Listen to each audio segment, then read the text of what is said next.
Hello friends, कैसे हैं आप। आज क्लास 7 के नई एक्सरसाइज है आंकड़ों की केंद्रीय प्रवृत्ति और प्रकार। ये सांख्यिकी के अंतर्गत आता है ये चैप्टर आपका। इसमें आपको बताया गया है समांतर माध्य व मध्यिका और बहुलक के विषय में कुछ डिफिनेशन दी हुई हैं और कुछ फार्मूले दिए हुए हैं। पहले इनको आपको समझ लेना है, उसके बाद एक्सरसाइज सॉल्व करेंगे। ठीक, तो आंकड़ों की केंद्रीय प्रवृत्ति और प्रकार यानी केंद्रीय प्रवृत्ति की जो माप होती है, इसकी परिभाषा क्या होती है उसको समझिए। केंद्रीय प्रवृत्ति से यह अभिप्राय उस संख्यात्मक माप से है जो प्राप्त आंकड़ों का सबसे अधिक प्रतिनिधित्व करता है। ये मुख्यतः कितनी प्रकार की होती हैं? 3 प्रकार की होती हैं। समांतर माध्य, इसको इंग्लिश में कहते हैं अर्थमेटिक मीन। दूसरा होता है मध्यिका या माध्यक बोला जाता है उसका मतलब मीडियन। और उसके बाद तीसरा है बहुलक, बहुलक को कहते हैं मोड। इस आपके क्लास में समांतर माध्य के विषय में एक्सरसाइज दी हुई है, इसी के विषय में बताया गया है। और ये मध्यिका और बहुलक आप आगे क्लासों में पढ़ेंगे। मध्यिका क्या होती है? जब कोई आंकड़ा दिया रहता है तो उसके मध्य की संख्या ज्ञात करना मध्यिका कहलाती है। ठीक, और बहुलक का मतलब होता है किसी संख्या जो आरोही क्रम में हो या अवरोही क्रम में उसको बनाते हैं पहले, उसमें जो सबसे ज़्यादा बार संख्या आती है उसको वही बहुलक बोलते हैं। ठीक, जो कि आपको 8 क्लास में मिलेगा। और इसमें अब समांतर माध्य के विषय में आपको सीखना है। ठीक, तो देखिए समांतर माध्य सबसे पहले क्या होता है उसकी परिभाषा समझ लेते हैं कि समांतर माध्य कहते किसको है। ठीक, तो यहाँ पर समांतर माध्य की परिभाषा दी हुई है। समांतर माध्य वह मान है जो दिए हुए पदों के योगफल में पदों की संख्या से भाग देने पर प्राप्त होता है। यानी कुछ आपको संख्याएं दी हों, ठीक, एक क्रम से दी हों, तो उनको क्या करना है, आपको जोड़ लेना है। वो कितनी संख्याएं हैं उससे भाग दिया जाता है।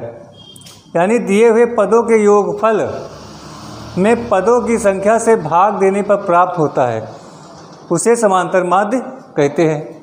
अब समांतर माध्य का फार्मूला यहाँ पर मैंने लिखा है, देखिए x1 + x2 + x3 + xn। ये क्या है? जो आपके पद दिए हैं इनका योगफल है।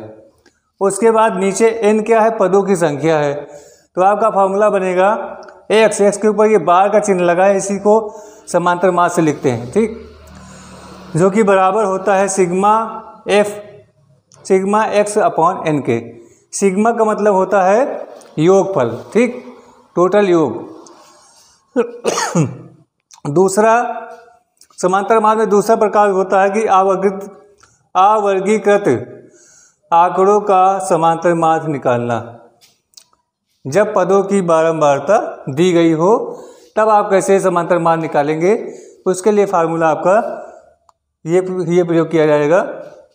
समांतर माध्य बराबर f1 × x2 + f2 × x2 + f3 × x3 + fn × xn upon f1 + f2 + f3 और +fn। यानी कि यहाँ को बारंबारता और संख्याओं का गुणा किया जाता है। उसके बाद जो संख्याएं टोटल बनती है उनको जोड़ लिया जाता है। तो ये सूत्र आपका बन जाता है कि x बार बराबर सिग्मा fx/σf। ये 2 सूत्र दिए हैं जो कि आपको एक्सरसाइज में लगाने हैं। इससे क्वेश्चन सॉल्व होंगे। चलो अब आगे एक्सरसाइज सॉल्व करते हैं। इसमें जो कि समांतर माध्य के इसमें क्वेश्चन दिए हुए हैं, इसको सॉल्व करना है। ठीक, तो जैसे पहला क्वेश्चन देखिए, यहाँ पर दिया कि किसी कक्षा के 5 शिक्षार्थियों ने गणित की परीक्षा में क्रमशः 40 अंक, 50, 68, 70, 72 अंक प्राप्त किए। शिक्षार्थियों के प्राप्तांकों का समांतर माध्य ज्ञात कीजिए। तो यहाँ पर जो आपको पद दिए हुए हैं ये 40, 50, 68, 70, 72। तो यहाँ पर समांतर माध्य का फार्मूला हम लगाएंगे।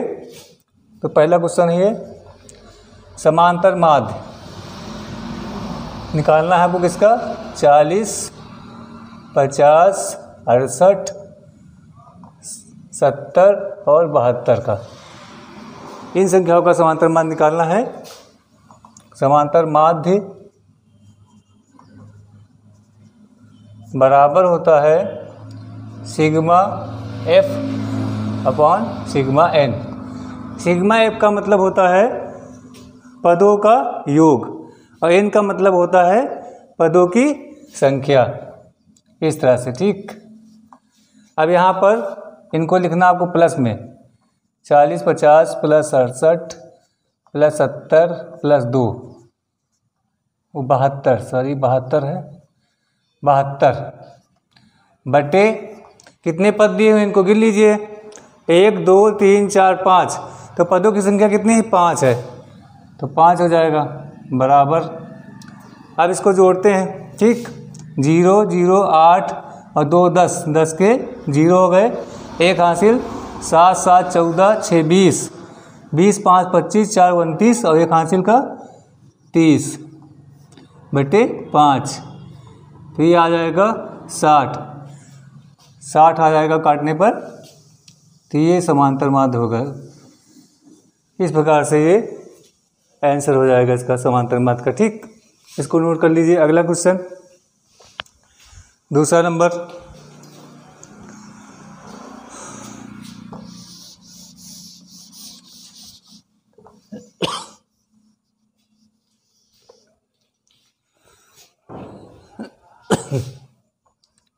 दूसरा क्वेश्चन देखते हैं।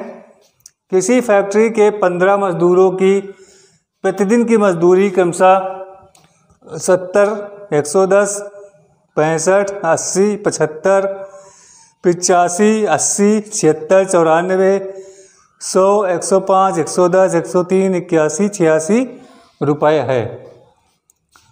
तो क्या करना है, मजदूरों की मजदूरी का समांतर माध्य ज्ञात करना है, यानी जो ये संख्याएं दी हुई हैं इनका योग बटे टोटल संख्या। ठीक, तो इसको सॉल्व करना है। यहाँ पर समांतर माध्य को x बार से भी लिखते हैं, तो ये हो जाएगा 70 plus 110 plus 65 plus 80 plus 75 plus 85 plus 80 फिर है प्लस 76, उसके बाद इधर जोड़ लेते हैं यहाँ पर प्लस 94 प्लस 100 प्लस 105 फिर 110 प्लस 103 प्लस 81 प्लस 86 बटे कितने मजदूर हैं 15, यानी टोटल पद कितने हैं 15 हैं, तो 15 से भाग कर देंगे। अब इसको जोड़ना है। ठीक, जोड़ने के लिए आप इकाई का अंक देखिए 0 है, फिर 0 है 5 5 5 10 5 15 15 6 21 21 4 25 25 5 30 30 3 33 1 34 और 6 40, 40 के हो जाएंगे 0, 4 हासिल आ गया। ठीक, ये आपका 4 हासिल है। अब दहाई का अंक पकड़ना है आपको 7 1 8 8 6 14 14 8 22 22 7 29 29 8 37 37 8 45 45 7 52 52 9 61 61, यहाँ पर 1 है, 61 के बाद 62 62 के बाद 8 70 70 और 8 78 और 4 हासिल थे 78 4 82। ठीक, अब 8 हासिल आ गया आपके पास। ठीक, 8 हासिल हो गया। अब सैकड़ा को देखना है 1 2 3 4 5 5 और 8 कितने हो जाएंगे 13, 8 5 13, इसको 15 से भाग करना।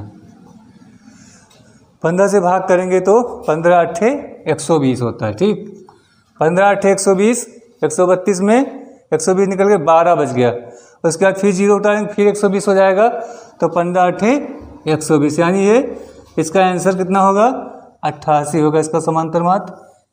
इस प्रकार से ये इसका आंसर हो जाएगा।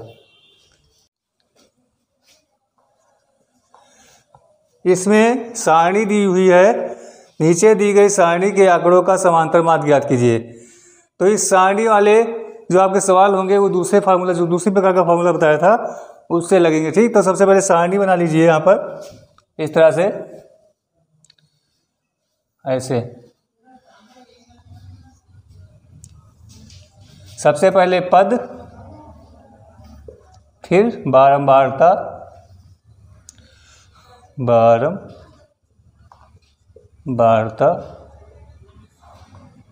ठीक, पद को हम x से लिखते हैं, बारंबारता को f से लिखते हैं। ठीक, तो पद है 4, 6, 8, 10, 12 और 14। ठीक, उसके बाद बारंबारता है 3, 4, 2, 2, उसके बाद 6 और 8। ठीक, आपको क्या करना है, fx का गुणा करके लिखना है इसमें, यानी f गुणे x, f गुणे x करना है। तो 4 और 3 का गुणा करेंगे कितना होगा, 12, 6 चौक 24, 8 दूनी 16, 10 दूना 20, 12 छंग 72, 14 अट्ठे 112। इसका योग क्या हो जाएगा, सिग्मा f हो जाएगा।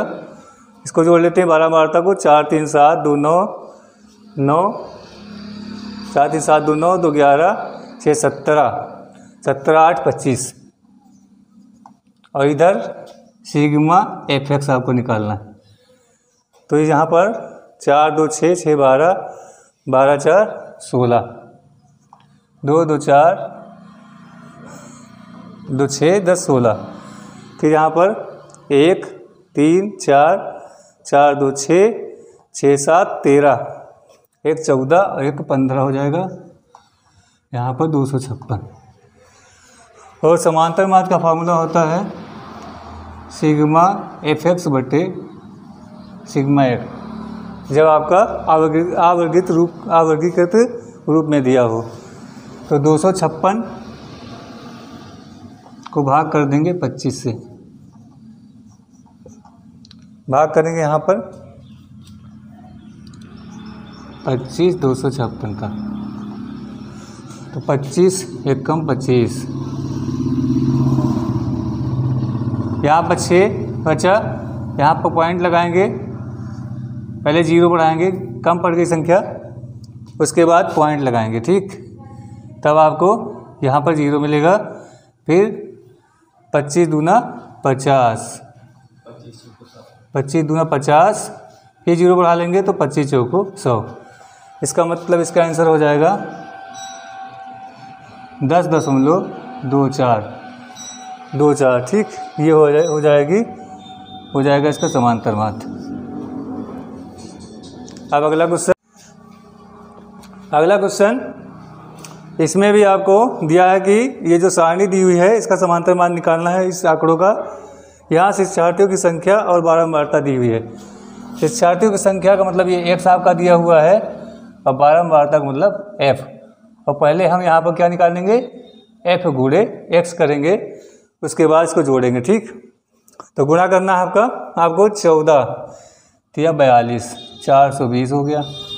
फिर 4 से गुणा करेंगे इससे, 4 सते 28, 4 चौको 16, 2 18, 4 एकम 4 एक 5, फिर 5 8 40, 5 चौको 20, 4 24, 5 एकम 5 2 7, फिर 6 नेम 54, फिर 6 चौक 24, 5 29, फिर 6 एकम 6 2 8, फिर 10 से गुणा करेंगे 15 0 और 15 एकम 15, यानी 1500 हो जाएगा। ये 150 धम 1500।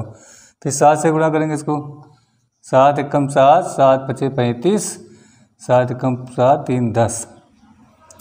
फिर यहाँ पर 5 से गुणा होंगे, 5 को 20, पचम 25, 2 27 और 5 एकम 5 2 7। फिर 8 चक्कू 32, 8 चक्कू 32, 4 8 32, 4 पंचे 20, 3 30, 4 कम 4 2 6, 4 कम 6, 4 9 36, 4 9 36, 4 पंचे 20, 3 23, 4 कम 4 2 6, 0 6 320, 6 दूनी 12, इसको जोड़े थे। अब इसको जोड़ लेते हैं। ये सिग्मा एफ 4 3 7 5 12 6 18, 18 10 28, 28 7 35, 5 40 और 40 10 50। इधर भी जोड़ना है। 8 4 12, 12 7 19, 19 2 21, 21 6 27 के साथ कितने यहाँ से लागे 2, ठीक 2, 8 2 10, 4 14, 14 9 23, 23 5 28, 2 30, 30 6 36 और 2 38, 2 40। फिर 4 हासिल लाएँ, फिर 5 4 9, 9 7 16, 16 8 24, 24 5 29, 29 7 36, 36 6 42, 6 48, 3 51 और 4 55, 55। फिर 5 हासिल, 5 2 7। ये हो जाएगा आपका sigma F x. Sigma F x लिखना है यहाँ पर, सिग्मा एफ एक्स। अब समांतर माध्य बराबर होता है सिग्मा एफ एक्स बटे सिग्मा एफ। तो यहाँ पर 75/07 बटे 50, इसको भाग करेंगे 5 से। 5 50 से भाग करना है तो यानी कि 5 1 कम 5, फिर 5 25, फिर 0, 5 कम 5 और यहाँ पर फिर 5 और 20 और एक यहाँ पर 1 अंक पर दशमलव लगेगा, यानी 2 अंक पर दशमलव लगा देना आपको। 150.14 इसका आंसर हो जाएगा। इस प्रकार से एक्सरसाइज आपकी सॉल्व हो जाएगी। Thank you.